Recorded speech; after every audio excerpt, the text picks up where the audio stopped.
कथा आहे रेशीम धागा. रेशीम उद्योगाला सरकारकडून 75% अनुदान हा विषय आहे.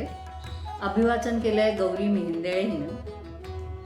MA विथ जर्मन शिकलेली आहे ती आणि गेली 15 वर्ष मॅक्स मुलर भवन पुणे इथं जर्मन भाषेचं अध्यापन करते आहे. कार्यक्रमांचं संयोजन चांगल्या पद्धतीने ती करते आणि तिला चित्रकलेचा छंद आहे. ऐकूया.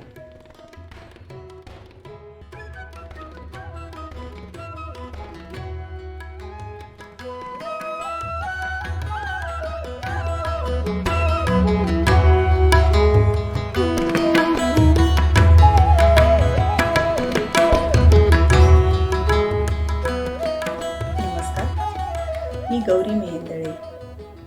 ऐक सखे या कविता मेहेंदळे यांच्या कथासंग्रहातील रेशीम धागा ही कथा आज मी वाचणार आहे. सरकारच्या विकास योजना आणि विविध सवलतींची माहिती सर्वदूर पोहोचवावी, सर्व थरातील जनतेला त्याचा लाभ व्हावा, हा या कथामालेचा उद्देश आहे. ऐक सखेला माजी मुख्यमंत्री माननीय देवेंद्रजी फडणवीस यांची प्रस्तावना लाभली आहे. तर सुरुवात करते. कथा रेशीम धागा. हे सगळंच चक्र 180 अंशातून फिरलंय. नेहमी लग्न करणाऱ्या मुलीच्या मनात सासर घराविषयी नाना प्रश्न असतात. त्यांच्या आया आज्या त्यांना समाधानकारक उत्तरं देण्याचा प्रयत्न करत असतात. पण इथे तूच अशी परिस्थिती निर्माण केली आहेस. मी काय गं केलं आई? फक्त प्रेम केलंय. निसर्गाने माझ्या न कळत माझ्या मनात ते भरवून टाकलंय. त्याला मी तरी काय करू? उर्मी, अगं मी तुझी आई आहे. हे मी बदलू शकत नाही ना. पुण्यात लाडात वाढलेली मुलगी तू. तिकडे सातारला कशी राहशील? त्या तुतीच्या शेतावर कशी रमशील? आयुष्य म्हणजे काय 3 तासांचा सिनेमा नव्हे. एखाद्या प्रसंगाने एखाद्या कृतीने भारावून जायला. अगं आई, तेवढा फरक मला कळतो गं. सातारा, तुतीची शेती या अनुषंगाने येणाऱ्या गोष्टी आहेत. पण मुख्य म्हणजे आदिनाथची धडाडी, झोकून काम करण्याची पद्धत मला आवडली आहे. त्याच्यासोबत राहायला मला आवडेल. आमचे ना सूर जुळलेत. कळलंय? तू सध्या रोज तेच सांगतेस. मला इतकंच वाटतं की 6-8 महिन्यांच्या तुमच्या भेटीतून एवढा मोठा निर्णय तू घेतेस, तर आणखी थोडा अवधी दे स्वतःला. पूनमला कळलंय की आदिनाथचे आईबाबा त्याच्यासाठी मुली शोधतायत. बरं, तुमची परवानगी मिळवून मी होकार दिल्याखेरीज तो तरी घरी कसं आणि काय सांगणार? काय ह्या पूनमच्या प्रोजेक्टसाठी तिच्याबरोबर गेलीस, तिथे रेशीम उद्योगाच्या पाहणीत 2-3 दिवस घालवलेस आणि काय? पूनमचा MSCचा प्रोजेक्ट पूर्ण झाला आणि तू मात्र भलतीकडेच गुंतलीस. आदिनाथलाही असंच वाटतं. आम्ही मैत्रिणींनी वेगवेगळ्या प्रोजेक्टवर काम केलंय अशी मस्करी करतो तो माझी. ते जाऊ दे. आई वडील म्हणून आम्ही आमची जबाबदारी झटकू शकत नाही. लेकीने परस्पर ठरवलंय लग्न तर देऊया करून, असं म्हणून तुझा भविष्यकाळ आम्ही नजरेआड करू शकत नाही. आदिनाथचा प्रोजेक्ट, त्याचं घर, त्याचे आई वडील, तिथलं वातावरण सगळं आम्हाला आमच्या नजरेतून एकदा पाहायला हवं. तेच तर ना. चल मग आई, कधी जायचं रेशीम उद्योग पाहायला सांग. मी लगेच त्याला फोन करून ठेवते. रेशीम उद्योगाची सुरुवात, व्यवसायाचं गणित उर्मीकडून कळलंच होतं. रेशीम उत्पादन हा सेंद्रिय शेतीचा प्रकार आहे हेही ठाऊक होतं. उर्मी वारंवार रेशीम व्यवसायातल्या खुबी समजावून सांगत होती. जणू काही ती रोज त्या साईटवर कामच करत होती. मनाने ती तिथेच रमली होती.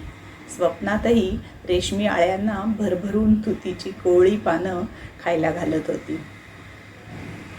उर्मीने पटवून दिलं होतं की 2 एकरातल्या मलबेरीच्या लागवडीमुळे जी फळं तिथे तयार होतात ती बाजारात विक्रीसाठी जातात. पाला अळ्या खातात. अळ्यांच्या विष्ठा आणि इतर कचऱ्याचे पुन्हा खत तयार होते. इथे कोणतीही रासायनिक प्रक्रिया घडत नाही. निसर्गाला अनुसरून रेशीम उद्योग फार पूर्वीपासून चालत आलाय. बदल झालाय तो कोशापासून धागा काढण्याच्या तंत्रात. यांत्रिक पद्धतीमुळे हे कुशलतेचं काम आता थोडं सोपं झालंय. तरी पण जागरूकता ठेवावीच लागते. हिशेबाचे गणित नीट सोडवावं लागतं, जे आदिनाथ यशस्वीपणे करतोय. पूर्ण वेळ त्याला मदत करण्याची माझी तयारी आहे. नव्हे, मला ते काम आवडेलच. वनस्पतीशास्त्रामध्ये अभ्यास करून MSc केलेल्या मला झाडाफुलातच रस असणार ना आई. उर्मी तिच्या पद्धतीने परोपरीने तिची आवड निवड आम्हाला सांगत होती. तिच्या कल्पनेच्या राज्यात कोणतेच अडथळे नव्हते. मग आम्ही दोघांनी लेकीवर विश्वास ठेवून साताऱ्याजवळचा रेशीम उद्योग प्रत्यक्ष पाहायला जायचं ठरवलं. खरं तर मी उर्मीला म्हणत होते, वर्षभर तिथे जॉब करून बघ, वास्तवाचा अनुभव घे, मग आपण निर्णय घेऊया. परंतु उर्मीला ते मान्य नव्हतं. याच अवधीत जर आदिनाथच्या आईबाबांनी त्याला लग्नासाठी भरीला पाडलं तर? आदिनाथ त्याच्या आईबाबांच्या संमतीशिवाय लग्नाचा विचारही करू शकत नाही. अगदी माझ्यासारखीच मतं आहेत त्याची, असं उर्मीचं त्यावरचं स्पष्टीकरण होतं. मग आम्ही दोघं, उर्मीचा मामा अनिल, शेजारच्या तनया मावशी असे आम्ही 5 जण रेशीम उद्योगाच्या साईटवर पोहोचलो. एका देखण्या युवतीनं आमचं स्वागत केलं. या बसा, मी सीमा, इथली व्यवस्थापकीय अधिकारी. आपणा सर्वांचं स्वागत. आपण सर्वजण चहा घ्याल ना? प्रवास कसा झाला? पुण्याहूनच आलायत ना? सर्व प्रश्नांची उत्तरं हसण्याच्या विविध छटातून आम्हाला देता आली. सीमाने आणखी माहिती पुरवली. पुण्याहून आणखीन एक ग्रुप यायचा आहे. आदिनाथच्या रेशीम उद्योगाला यूट्यूबवर इंट्रोड्यूस केल्यापासून प्रकल्पाला भेट देणारे पर्यटक आणि अभ्यासक खूपच वाढले आहेत. त्यांची सरबराई हा नवीन व्यवसाय सुरू करण्याच्या विचारात आहे आदिनाथ. सीमा हसली. आम्हीही मग अच्छा हो का असा प्रतिसाद दिला. पाठोपाठ दुसरा ग्रुपही आलाच. चहासोबत गप्पा मारायला आदिनाथचे वडील आप्पाही आले. आता 2 एकराच्या तुतीच्या बागेत चक्कर मारायला आम्ही सर्वजण सिद्ध झालो. उर्मी बहुधा आदिनाथला फोन लावत असावी. त्यांच्या घरापासून हे ठिकाण एक 4 किलोमीटर दूर होतं. आप्पा माहिती द्यायला लागले. ते पूर्वी बाजीराव हायस्कूलमध्ये शिक्षक होते. 2 वर्षापूर्वी ते निवृत्त झाले होते. त्यांच्याकडे 7वी पर्यंतची मुलं इंग्रजी आणि गणिताच्या शिकवणीसाठी येत होती. 10:15च्या सुमारासही बागेतून फिरताना गारवा अंगभर लपेटत होता. फांद्यांवरची पानं लगट करत होती आणि दवांचे मोती अलगद आणि गुपचूप भेट देत होते. तो ओला स्पर्श अगदी छान वाटत होता. 2 कामगार तुतीची कोवळी पोपटी पानं खुडत होते. चहाच्या पानांप्रमाणे पाठीवरच्या बांबूंच्या टोकऱ्यांमध्ये ही पानं गोळा केली जात होती. त्या कामगारांसोबत आम्हीही फिरणं आवर्त घेतलं आणि आळ्यांच्या शेड्स म्हणजे घरट्यापाशी येऊन थांबलो. उतरत्या पत्र्याच्या 4 शेड्स इथे होत्या. आप्पांनी माहिती दिली. या शेड्स 30 बाय 100 फुटांच्या आणि 18 फूट उंचीच्या आहेत. या संगोपनगृहात आळ्यांना पोषक असं तापमान राखलं जातं. म्हणजे 25 ते 28 डिग्री सेल्सिअसपर्यंत ते योग्य असतं. आता हे आमचं रुटीनच झालं आहे असं म्हणत आदिनाथही आमच्या गप्पात सामील झाला. मी आदिनाथ, आप्पा, सीमा आणि इतर मदतनीसांच्या सहाय्याने हा रेशीम उद्योग पुरेशा हिमतीने चालवतो आहे. ट्रॅकसूटमधला डोक्याला पांढरा रुमाल बांधलेला आदिनाथ प्रथम दर्शनी तडफदार वाटला. तर मित्रांनो, रेशीम आळ्यांपासून कोश आणि कोशातून रेशीम धाग्याची निर्मिती करणं ही सर्व प्रक्रिया फक्त महिन्याभराची आहे. या मोठमोठ्या ट्रेमध्ये तुतीचा पाला टाकला जातो. आधाशासारख्या आळ्या त्यावर तुटून पडतात. उर्मी, तुला तर माहीतच आहे आळ्यांचा स्पीड. प्रोजेक्टच्या वेळी पाहिलंयस तू हे सगळं? हो ना. आदिनाथ, तुझ्या ते रेशीम उद्योगातलं सिक्रेट सांग ना सर्वांना. आता काही ते वेगळं विशेष राहिलं नाही आहे, तरी सांगतो. कर्नाटक राज्याची मक्तेदारी असलेला रेशीम उद्योग आता महाराष्ट्राने ही आघाडी घेतली आहे.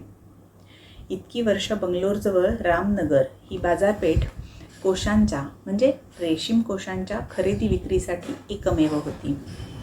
परंतु आता आम्ही इथेही मल्टी अँड ड्रिलिंग मशीनवर रेशीम कोशापासून धागा काढतो. धागा अगदी सलग निघतो. अर्थात या सर्व उद्योगाच्या यशस्वीतेचं श्रेय आपल्या शासनाचं आहे, हे मी प्रामाणिकपणे सांगू इच्छितो. Multi and drilling machine automatic machine आहे, ज्याची किंमत 17,09,000 इतकी जास्त आहे. माझ्यासारख्या तरुणाने स्वप्नातही एवढी महागडी गुंतवणूक केली नसती. मात्र रेशीम उद्योगाला प्रोत्साहन देण्यासाठी शासन या यंत्रासाठीची 75% गुंतवणूक अनुदान म्हणून देते. आपण फक्त 25% रक्कम त्यामध्ये घालायची. आदिनाथ मध्ये बोलते, पण ही 25% रक्कमही उभी करणं अवघड गेलं. आपल्यासारख्या कनिष्ठ मध्यम वर्गाकडे एवढी रक्कम शिल्लक कुठून असणार? पण आदिनाथच्या आप्पांचे मित्र म्हणजे माझे बाबा बँकेत नोकरी करत असल्याने तेवढं कर्ज मिळवणंही सोपं गेलं. आणि हो, आता प्रश्न नाही, ते कर्ज पहिल्या वर्षभरातच फिटलं देखील. सीमा सांगते ते अगदी शब्दशः खरं आहे. आता स्वयंपूर्णतेने उद्योग सुरू आहे. आणखी एक सांगायला हवं, जिल्हा रेशीम कार्यालयातील अधिकारी आप्पांना ओळखत होते, त्याचाही फायदा झाला. आदिनाथ, मला एक शंका आहे. विचारा ना, मोकळेपणाने विचारा. येवलेची रेशीम पैठणी प्रसिद्ध आहे. इथेच अनेक यंत्रमागांवर सिल्कच्या साड्यांची निर्मिती होत असते. तरीही जालना, भंडारा, गोंदिया ही ठिकाणं रेशीम उद्योगासाठी प्रसिद्ध कशी आहेत? आणखी एक विचारायचं आहे. अर्जुन आईनाच्या पानांपासून टसर सिल्क निर्माण होतं का? पहिली गोष्ट म्हणजे मला अहो आदिनाथ म्हणू नका, तुम्ही तर मावशीप्रमाणे आहात. दुसरी गोष्ट म्हणजे येवल्याची पैठणी पूर्वापार म्हणजे हातमागावर विणकाम चालायचं तेव्हापासून प्रसिद्ध आहे. जालना, गोंदियामध्ये अलीकडे रेशीम उद्योगाला बाजारपेठ मिळाली आहे. आणि टसर सिल्कविषयी माझी माहिती अपडेट नाही. ती झाली की तुम्हाला सांगतो. चालेल ना मावशी? हो हो, मीही हसून संमती दिली.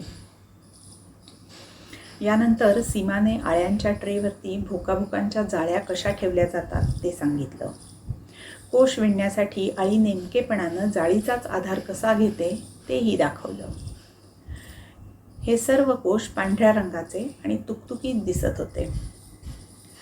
या धावपळीत माझी आंघोळ राहिली आहे. उर्मी, मी पटकन येतो हं, तोवर तुम्ही वडापाव चहाचा नाश्ता घ्या, असं म्हणत आदिनाथ तिथून चटकला. सीमाने थोड्या अंतरावर असलेल्या शेडमध्ये आम्हाला नेलं. तिथे गरमागरम बटाटेवडे तळून तयारच होते. सीमाने सर्वांना वडापाव दिला.